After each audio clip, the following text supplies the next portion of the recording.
Hello दोस्तों, Indira math मस्ती में आप सभी का स्वागत है। तो अपने पिछली संडे को जो विज्ञान थी यानी सामान्य विज्ञान पर दोस्तों चर्चा करेंगे। अपन किसी सब्जेक्ट पर्टिकुलर सब्जेक्ट के बारे में चर्चा नहीं करेंगे। ये कॉमन सा सब्जेक्ट है यानी कि जहाँ पर नॉर्मल क्वेश्चन पूछे जाते हैं सामान्य विज्ञान से संबंधित, जनरल साइंस से संबंधित, तो उनकी हम चर्चा करेंगे कैसे क्वेश्चन बन सकते हैं। तो दोस्तों आज अपन जो क्लास स्टार्ट करेंगे वो आज साइंस की शायद पहली ही क्लास होगी। इसके बाद अपन धीरे धीरे क्लास को आगे बढ़ाते रहेंगे। दोस्तों हो सकता है कि आज की क्लास थोड़ी सी छोटी हो। तो मैंने बताया था सिलेबस जब डिस्कस किया था कि अपन आने वाले समय में साइंस के ऊपर वो भी फिजिक्स के ऊपर चर्चा करेंगे। तो फिजिक्स का टॉपिक पहला ही उठाएंगे, आधारभूत भौतिक विज्ञान। तो दोस्तों उसके ऊपर चर्चा करेंगे कि इसको कैसे पढ़ा जाता है, बिल्कुल बेसिक से स्टार्ट करते हुए चलेंगे। तो अपनी हेडिंग रहेगी आधारभूत भौतिक विज्ञान से संबंधित। क्या रहेगा? आधारभूत भौतिक विज्ञान, जिसको अपन यदि इंग्लिश में बोलना चाहें तो क्या बोल सकते हैं? Fundamental physics. इसका मतलब क्या हुआ कि आधारभूत भौतिक विज्ञान का मतलब यही होता है कि भौतिक विज्ञान कहते किसे हैं और इसमें किस किस का अध्ययन किया जाता है, तो उन्हीं के बारे में चर्चा करेंगे। तो दोस्तों मैं आपको बता दूं जो भौतिक विज्ञान है, हम इसमें से उन भौतिक राशियों का अध्ययन करते हैं जिनकी हम गणना कर सकते हैं, यानी कि उसको दोस्तों मापा जा सकता है। तो उसी के अंतर्गत ये क्या आता है? आधारभूत भौतिक विज्ञान आता है। तो इसके बारे में मैं लिख सकता हूँ, यानी कि क्या लिख दूँ इसके बारे में दोस्तों? भौतिक विज्ञान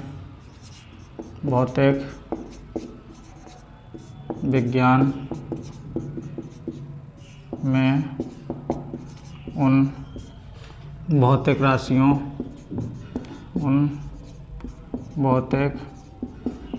राशियों का अध्ययन किया जाता है, जिन्हें क्या किया जा सके दोस्तों? जिनकी गणना की जा सके या जिन्हें मापा जा सके। मैंने यही आपको बताया, जिनकी गणना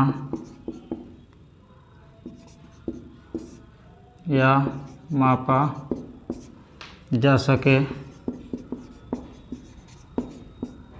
तो कौन कौन सी ऐसी राशियां हैं जिनकी दोस्तों हम गणना कर सकते हैं या माप सकते हैं? बहुत सारी भौतिक राशियां होंगी, मैं उसमें से कुछ ही भौतिक राशियां आपके सामने लिखूंगा। जैसे दोस्तों कोई भी लिख दूं मैं, जैसे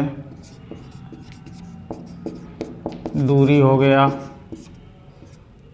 और बल हो गया, बल को, इन सभी को दोस्तों और भी लिख दूं मैं, जैसे चाल हो गई, विद्युत धारा हो गई। धीरे धीरे इनके मात्रकों के बारे में भी दोस्तों अपन चर्चा करते रहेंगे। विद्युत धारा हो गया, और क्या दोस्तों मैं लिख दूं इसके बारे में? जैसे अपवर्तनांक, और भी दोस्तों आप जोड़ सकते हैं। मैं तो कुछ ही एग्जाम्पल लिखूंगा, जिसको दोस्तों इंग्लिश में क्या बोला जा सकता है? रिफ्रैक्टिव इंडेक्स बोला जाता है। इसी प्रकार से दूरी, डिस्टेंस, फोर्स, और ये चाल हो गई, करंट हो गई। इस प्रकार से दोस्तों तो हमने इन भौतिक राशियों के बारे में अब चर्चा करेंगे। तो भौतिक राशियां, अब ये चर्चा आई है कि भौतिक राशियां क्या होती हैं। तो भौतिक राशियां भी दो प्रकार की हो सकती हैं, तो उसके बारे में भी जान लें। यानी कि भौतिक राशियां कितने प्रकार की? दो प्रकार की होती हैं, दो प्रकार की होती हैं। मैं दोस्तों बता दूं, यदि आपको क्लास अच्छी लग रही हो, पसंद आ रही हो, तो इसे ज़रूर दोस्तों में शेयर करें। और यदि आपने अभी तक चैनल को सब्सक्राइब नहीं किया है तो इसे सब्सक्राइब करना बिल्कुल भी ना दोस्तों भूलें। और कमेंट के माध्यम से हमें बतावें कि क्या आपको क्लास है कैसी लग रही हैं। और दोस्तों क्लास को लाइक ज़रूर करते चलें। तो मैंने लिखा भौतिक राशियाँ दो प्रकार की होती हैं, वो कौन कौन सी? जैसे एक हो गई अदिश राशि, अदिश राशि, और दूसरी सदिश राशि। इनकी दोस्तों इंग्लिश में लिखूं कोई आवश्यकता नहीं है, वैसे भी आप इन सभी की इंग्लिश वैसे भी पहले से ही जानते हैं। यदि मैं लिखना चाहूँ तो लिख भी सकते हैं कि अदिश राशियों को क्या बोलते हैं दोस्तों, स्केलर क्वांटिटी, और इसको वेक्टर क्वांटिटी बोला जाता है। यदि आप दोस्तों इन सभी के बारे में जानते हैं तो फालतू का इसमें समय बर्बाद करने से कुछ नहीं होगा। अब दोस्तों हम इनके बारे में जानेंगे कि अदिश राशि क्या होती है और सदिश राशियाँ क्या होती हैं। तो दोस्तों इसको एक डायग्राम के माध्यम से समझ लेंगे अपन, यानी कि इनमें डिफरेंस को जान लेंगे दोस्तों। जैसे मैं दोस्तों आपको देखिए एग्जाम्पल की मदद से बता सकता हूँ। जैसे दोस्तों मैं आपको बोल दूँ मैं 50 मीटर जाता हूँ, और दोस्तों एक बात इसी को मैं बोल दूं मैं 50 मीटर पूर्व या पश्चिम दिशा ऐसे कुछ बोल दूं, यानी पूर्व दिशा की ओर जाता हूं, तो दोनों में कहने का फ़र्क पड़ता है। तो एक में दोस्तों मैंने दिशा का बोध करा दिया और एक में दिशा का बोध नहीं कराया, यानी कि अदिश राशियों में क्या होगा, इसमें दिशा नहीं होगी। आ का मतलब ही होता है नहीं और दिश का मतलब होता है दिशा। तो जिसमें केवल क्या हो, प्रमाण हो, यानी कि संख्यात्मक मान ही हो, दिशा का बोध ना हो, तो उसे क्या बोल देते हैं अपन, अदिश राशियाँ बोल देते हैं। और जिसमें दिशा के साथ साथ क्या हो, उसमें प्रमाण भी हो, तो उसको क्या बोल देंगे, सदिश राशि बोल देंगे। जैसे मैंने बताया मैं 50 मीटर जाता हूं, तो ये किसका एग्जाम्पल हुआ, अदिश राशि का। और ये इसी को मैंने यदि बोल दिया मैं 50 मीटर पूर्व की ओर जाता हूं, तो ये किसका एग्जाम्पल हुआ, सदिश राशि का। बात ये है दोस्तों, यहाँ से परिभाषाओं से क्वेश्चन नहीं हमसे पूछे जाते हैं। एग्ज़ाम में क्वेश्चन हमसे कैसा पूछा जाता है वो मैं आपको बताने का प्रयास कर रहा हूं। तो इनके एग्जाम्पल से क्वेश्चन पूछे जाते हैं कि निम्नलिखित में से कौन सी राशि सदिश है और कौन सी राशि अदिश है, या इसी को दोस्तों उसको घुमा करके पूछना होगा तो वो पूछ लेगा। 3 ऑप्शन सदिश राशियों का दे देगा और 1 ऑप्शन अदिश राशि का दे देगा।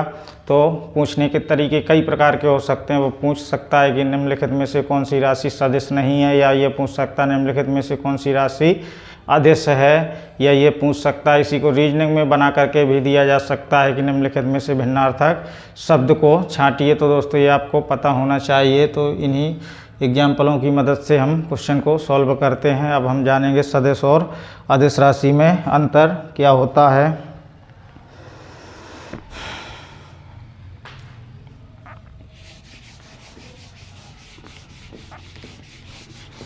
तो दोस्तों में आप क्लास को ज़्यादा से ज़्यादा शेयर करते रहिए और हम यहाँ पर चर्चाएं करते रहेंगे। देखेंगे आप इन क्लासों में कितने इंटरेस्टेड होते हैं, तो उसी प्रकार से आपको क्लासें आगे बढ़ाई जाएंगी। धीरे धीरे साइंस को अपन कवर करेंगे। ये दोस्तों चैप्टर बहुत बड़े बड़े चैप्टर हैं और इनको पढ़ने में बहुत ही समय लगता है। मैं सिर्फ वही क्रीम क्वेश्चन ही पढ़ाऊँगा जो एग्ज़ाम में हमसे पूछे जाते हैं और पूछे जा रहे हैं, और कैसे क्वेश्चन बन सकते हैं मैं उनके बारे में भी आपसे चर्चा करता रहता हूं। तो एक साइड अपन बना लेंगे अदिश राशि, क्या लिख दूं मैं, अदिश राशि, और एक साइड लिख दूं मैं क्या, सदिश राशि, क्या लिख दूंगा मैं, सदिश राशि। तो इसमें अंतर स्पष्ट हो जाएगा, यानी कि वेक्टर क्वांटिटी और इसके ये स्केलर क्वांटिटी हो जाएगा और ये वेक्टर क्वांटिटी हो जाएगा। तो इनके बारे में जानेंगे। तो ये क्या लिखा है, अदिश राशि, इसको फिर से मैं लिखना चाहूँगा अदिश राशि। तो इसके बारे में मैं लिख सकता हूँ अभी जो मैंने बताया, इसके बारे में क्या लिख दूँ, जिनमें केवल क्या हो, प्रमाण हो, ये राशियाँ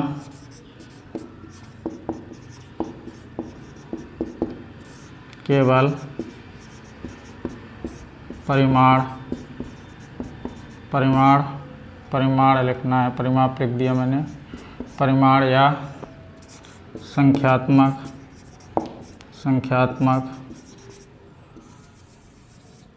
मान को व्यक्त करती हैं, यानी कि जिनमें केवल क्या हो, परिमाण हो, मैग्नीट्यूड हो, तो ऐसी राशियाँ क्या कहलाती हैं, अदिश राशियाँ कहलाती हैं। इसके भी एग्जाम्पल लिख लेंगे। जैसे दोस्तों पहले मैंने आपको जो समझाया उसको लिख लेंगे। जैसे कोई भी एग्जाम्पल लिख दूं मैं, जैसे मैं अभी मैंने बताया 50 मीटर जाता हूँ। इस प्रकार से भी दे सकता है कि मैं 50 मीटर जाता हूँ। बताइए इसमें से कौन सी राशि का बोध होगा, सदिश या आदेश। तो आपका आंसर क्या होना चाहिए, आदेश राशि। और इसमें क्या लिख सकता हूँ मैं, ये राशियाँ प्रमाण के साथ साथ किसका बोध कराती हैं, दिशा का भी। इसमें क्या जुड़ जाएगा, दिशा, यानी कि दिश माने दिशा, सा माने साथ में। तो ये राशियाँ क्या लिख दूँ, ये राशियाँ परिमाण के साथ साथ दिशा का भी बोध कराती हैं। तो ये राशियाँ क्या कहलाएंगी, सदिश राशियाँ कहलाएंगी। जैसे इसके बारे में लिख दूँ मैं, 50 मीटर पूर्व की ओर जाता हूँ। तो देखिए इसमें ये प्रमाण भी आ गया 50 मीटर, और दिशा भी आ गई। कौन सी दिशा है, ये पूर्व। तो ये क्या होगा, परिमाण हो गया, यानी संख्यात्मक मान हो गया। और ये क्या हो गई, दिशा हो गई। तो जिसमें परिमाण के साथ साथ क्या हो, दिशा हो, जबकि इसमें क्या था, सिर्फ परिमाण था।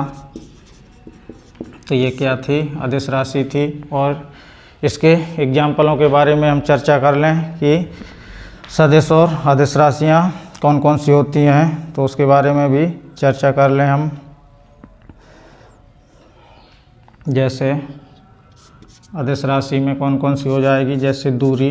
तो दूरी की दोस्तों कोई दिशा नहीं होती है, चाल हो गया। दूरी को डिस्टेंस बोलते हैं। कहो तो स्पेलिंग भी लिखता जाऊँ, मुँह से बोलता जाऊँगा दोस्तों, आप लिख सकते हैं। दूरी हो गई, चाल हो गई। और इसमें बहुत ही अच्छा एग्जाम्पल लिखूंगा मैं, जैसे करंट का, विद्युत धारा पूछा जाता है कि ये कौन सा है। तो ये भी कौन सी राशि है, आदेश राशि ही है, यानी कि विद्युत धारा क्या हो जाएगी, अपनी आदेश राशि हो जाएगी।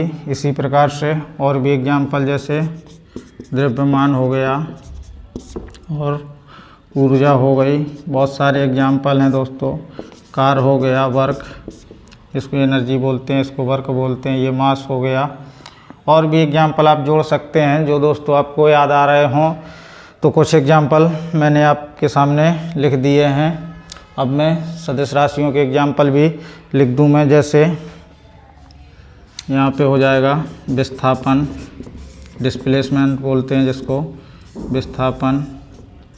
वेग हो गया, संवेग हो गया, बल हो गया, त्वरण हो गया। और दोस्तों इसके बारे में भी बहुत सारे एग्जाम्पल आप जोड़ सकते हैं।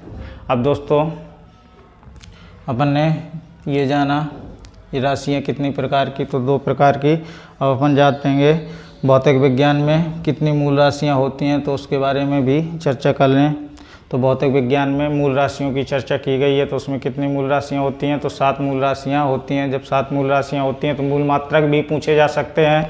तो मूल मात्रक भी कितने हो जाएंगे, 7 हो जाएंगे। तो उन मूल राशियों की भी चर्चा कर लें और मूल मात्रकों की भी चर्चा कर लें। तो दोस्तों आपको याद रखना, इतने एग्जाम्पल में दोस्तों आपका काम नहीं चलेगा। मैं फिर भी कहता हूँ, मैं आपको एक दिशा दे सकता हूँ, पढ़ना तो आपको पड़ेगा दोस्तों। इसमें से आप ज़्यादा से ज़्यादा एग्जाम्पल जोड़ने का प्रयास कीजिए, ज़्यादा से ज़्यादा एग्जाम्पल को याद करिएगा। क्योंकि मैंने बताया आपसे क्वेश्चन कैसा पूछा जाता है, कोई परिभाषा से क्वेश्चन नहीं पूछा जाता है, आपसे एग्जाम्पल ही पूछे जाते हैं। तो उन एग्जाम्पलों को आपको तैयार करना पड़ेगा। अब हम जानेंगे मूल राशियों के बारे में।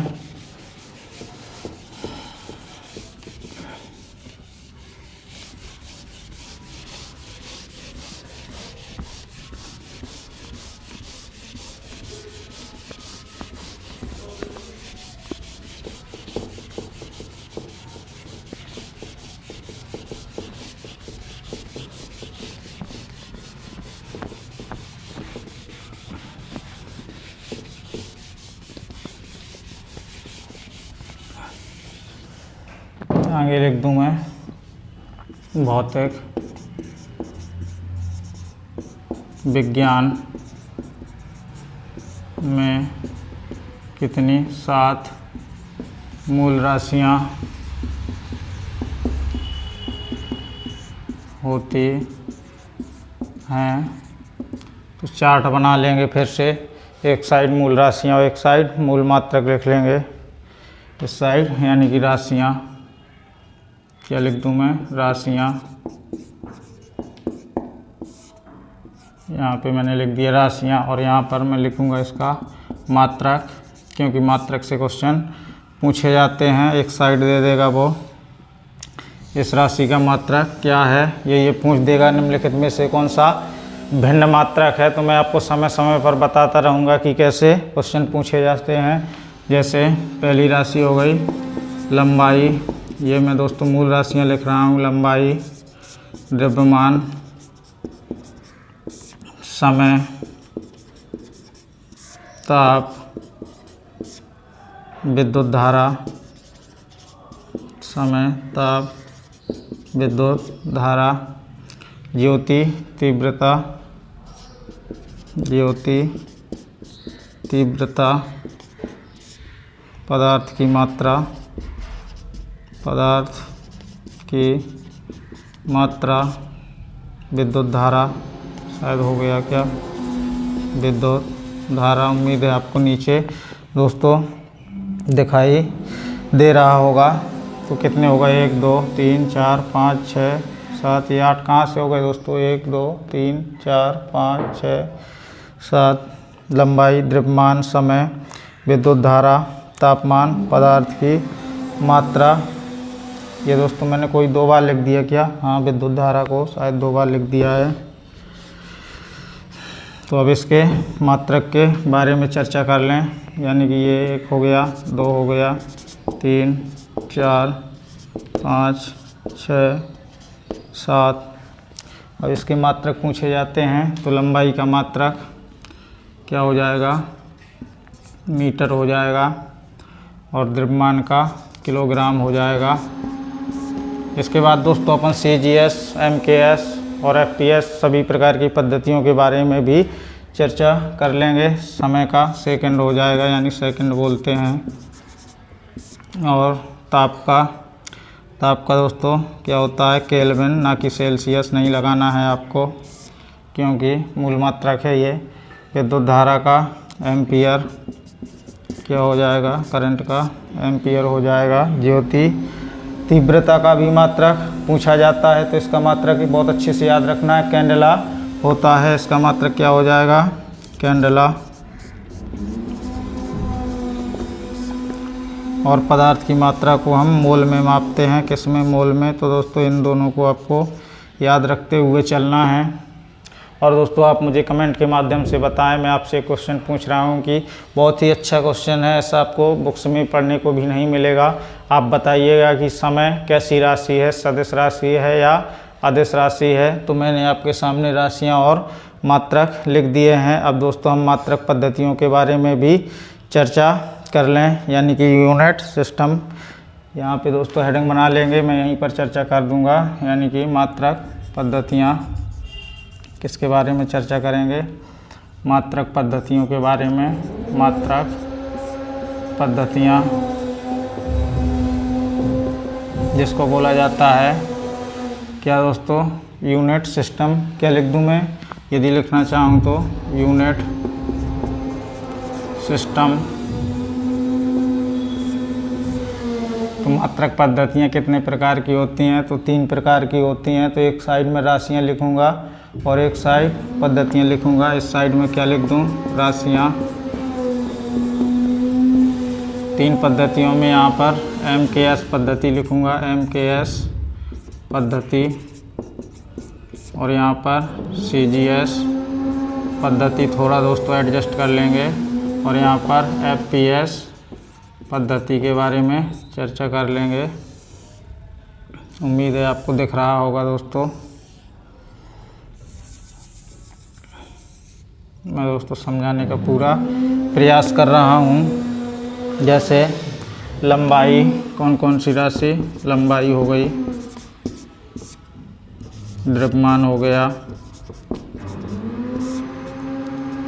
समय हो गया, लंबाई, द्रव्यमान, समय। लंबाई का MKS पद्धति में मात्रक हो जाएगा दोस्तों मीटर, क्या हो जाएगा मीटर, और द्रव्यमान का किलोग्राम, क्या हो जाएगा किलोग्राम। समय का तो दोस्तों सेकंड ही होता है, तो ये हो गया सेकंड। इसी प्रकार CGS पद्धति में यहाँ हो जाएगा सेंटीमीटर, और किलोग्राम की जगह यहाँ पे दोस्तों ग्राम हो जाएगा। ये जी का मतलब क्या होगा ग्राम, और S का मतलब सेकंड। तो ये कौन सी पद्धति हुई, ये CGS पद्धति हुई। इसी प्रकार से FPS पद्धति में यदि इसको बोलूँ तो मैं फीट बोल सकता हूँ, इसको फीट में भी माप लेते हैं और फुट में भी माप लेते हैं। द्रव्यमान उसको लंबाई, उसको दोस्तों ये तो मुझे लंबाई का लिखना था, तो लंबाई का ही मैं लिख रहा हूँ, ना कि दोस्तों इसका। तो लंबाई के लिए मैं क्या लिख दूँ दोस्तों, फीट लिख दूँ, सही लिखा था मैंने, फीट या फुट।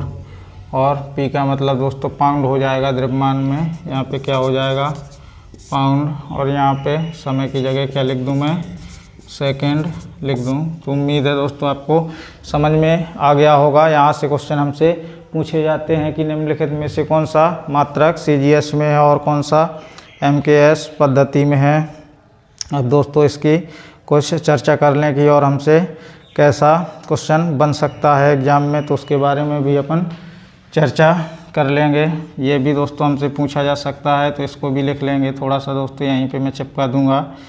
आपसे पूछा जा सकता है कि 1 मीटर में कितने सेंटीमीटर होते हैं, तो ये तो दोस्तों आपको पता होगा। ऐसा क्वेश्चन तो इतना सिंपल नहीं आएगा, लेकिन ये पूछा जा सकता है कि 1 मीटर में कितने फीट या कितने फुट होते हैं, तो इसके बारे में भी चर्चा कर लें। यानी कि मैं दोस्तों एक साथ लिखूँगा 1 मीटर, यहाँ पे 1 मीटर लिखा है, तो 1 मीटर में कितने होते हैं, तो 100 सेंटीमीटर होते हैं, या 100 सेंटीमीटर, या दोस्तों 1 मीटर। तो लगभग मान लिख रहा हूँ मैं, लगभग 3 एग्जैक्ट मान नहीं है, 3 फीट के होता है।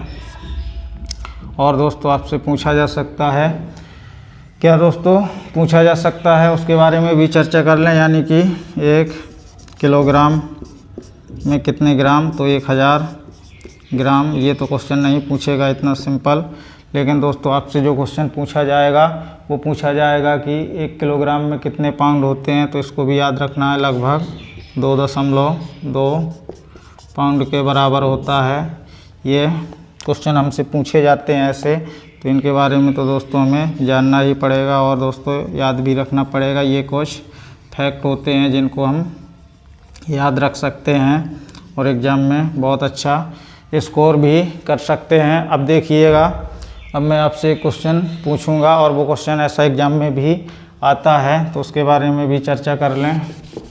कैसा क्वेश्चन पूछा जा सकता है इन मूल राशियों से और मूल मात्रकों से। जब तक हमें ये पद्धतियाँ दोस्तों मालूम नहीं होंगी तब तक हम ऐसे क्वेश्चनों के आंसर नहीं दे सकते हैं। अब वो क्वेश्चन कैसा पूछा जाएगा, देखिए मैं आपसे क्वेश्चन करा दूं, इसके बाद दोस्तों आप बिल्कुल भी तैयार रहिएगा कि हमसे कैसे कैसे एग्ज़ाम में क्वेश्चन पूछे जा सकते हैं। जैसे देखिए बहुत ही सिंपल क्वेश्चन लिखूंगा मैं। जैसे आपसे पूछा जा सकता है, यहाँ पे लिख दूं 1 न्यूटन जो कि एक बल का मात्रक होता है, SI मात्रक। 1 न्यूटन कितने डायन के बराबर होता है, यानी कि 1 न्यूटन में कितने डायन होते हैं। तो ये डायन मात्रक कौन सा मात्रक है, ये CGS पद्धति वाला मात्रक है। या दोस्तों आपसे उल्टा करके पूछा जा सकता है कि 1 डायन में कितने न्यूटन होते हैं, इस प्रकार से क्वेश्चन बनाया जा सकता है। तो देखिएगा इसको कैसे सॉल्व करना है, तो सॉल्व करने का भी तरीका जान लीजिए। ये तो MKS पद्धति वाला मात्रक हो गया और ये कौन सा मात्रक हो गया, CGS पद्धति वाला मात्रक हो गया। तो इसमें रखेंगे मान 1 न्यूटन, यानी कि ये किसका मात्रक है, बल का। बल को हम किससे डिनोट करते हैं, तो F से। तो F बराबर क्या हो जाएगा, ma। तो यहाँ भी F बराबर क्या होगा, ma होगा। लेकिन दोस्तों आपको सिर्फ मात्रकों से ये क्वेश्चन पूछा गया है, तो देखिएगा यहाँ पर m का मतलब क्या हुआ, वही द्रव्यमान। तो द्रव्यमान यहाँ पे किस में हो जाएगा, किलोग्राम में। यानी कि यहाँ पे मैं क्या लिख सकता हूँ, किलोग्राम। और दोस्तों a का मतलब क्या हो जाएगा, वही मीटर प्रति सेकंड स्क्वायर क्या हो जाएगा, त्वरण का मात्रक मीटर प्रति सेकंड स्क्वायर हो जाएगा, तो उसका रख देंगे यहाँ, यानी कि मैं यहाँ पे क्या लिख दूँ, मीटर अपॉन सेकंड का स्क्वायर। अब देखिएगा इसी प्रकार से यहाँ पे यदि मैं रखना चाहूँ तो ये सीजीएस पद्धति में यहाँ क्या हो गया, सेंटीमीटर, और ये दोस्तों ग्राम हो गया, क्या हो जाएगा, ग्राम, और यहाँ पर सेंटीमीटर प्रति सेकंड स्क्वायर। तो देखिए सेकंड स्क्वायर तो सेम है, जबकि यहाँ किलोग्राम है, यहाँ ग्राम है, तो इसको चेंज किया गया है, यानी कि 1 किलोग्राम में कितने ग्राम होते हैं। तो इस प्रकार से इस मान को हमें रखना है। तो मैंने अभी बताया 1 किलोग्राम में कितने ग्राम होते हैं, तो 1000 ग्राम होते हैं। तो यहाँ पे कितना रख देंगे अपन, 1000 ग्राम, और 1 मीटर में कितने सेंटीमीटर, तो 100 सेंटीमीटर, और सेकंड तो ये स्क्वायर ज्यों कहते हैं। तो इसमें तो दोस्तों कोई चेंजेज नहीं होगा। तो देखिए ये 10 की घात कितनी है, 3 है, और ये 10 की घात कितना है, 2 है, तो कितना हो जाएगा, 10 की घात 5 हो जाएगा। तो कितने बराबर होता है ये 10 की घात 5 डाइन के बराबर होता है, यानी कि 1 न्यूटन बराबर कितने के बराबर होगा, 10 की घात 5 डाइन के बराबर। वहाँ तो दोस्तों आप एग्ज़ाम में क्वेश्चन को सॉल्व नहीं करेंगे, नहीं तो टाइम तो बहुत ज़्यादा खर्च हो जाएगा। बस दोस्तों आपको तो याद रख लेना है कि 1 न्यूटन में 10 की पावर 5 डाइन होते हैं। या इसी को दोस्तों उल्टा करके पूछा जा सकता है कि 1 डाइन में कितने न्यूटन होते हैं। तो आप क्या करेंगे, ये उसको साइड भेजेंगे, तो 10 की पावर माइनस 5 डाइन। इसी प्रकार से कार का भी पूछ सकता है, तो कार का सीजीएस पद्धति में मत अर्घ होता है, तो कितने अर्घ होते हैं, इस प्रकार से आपसे क्वेश्चन पूछे जाते हैं। तो आपको दोस्तों सब प्रकार से तैयार रहना पड़ेगा। तो दोस्तों आज की अपनी क्लास बहुत ही छोटी हुई होगी, तो आज हम इतना ही पढ़ेंगे। अब हमारी अगली क्लास होगी उसमें हम विस्थापन, वेग और त्वरण से संबंधित कैसे क्वेश्चन पूछे जा सकते हैं और उन शब्दावलियों के बारे में भी चर्चा करते रहेंगे। तो दोस्तों मैं तो सोच रहा था कि इस टॉपिक को ही ख़त्म कर दूँ। तो दोस्तों आज अभी हम सिर्फ टेस्ट ले रहे हैं कि कितने लोग हमसे जुड़ते हैं। यदि ये दोस्तों क्लास चलती रही तो ऐसे ही अपन कंटिन्यू करते रहेंगे। तो दोस्तों आज के लिए इतना ही, धन्यवाद।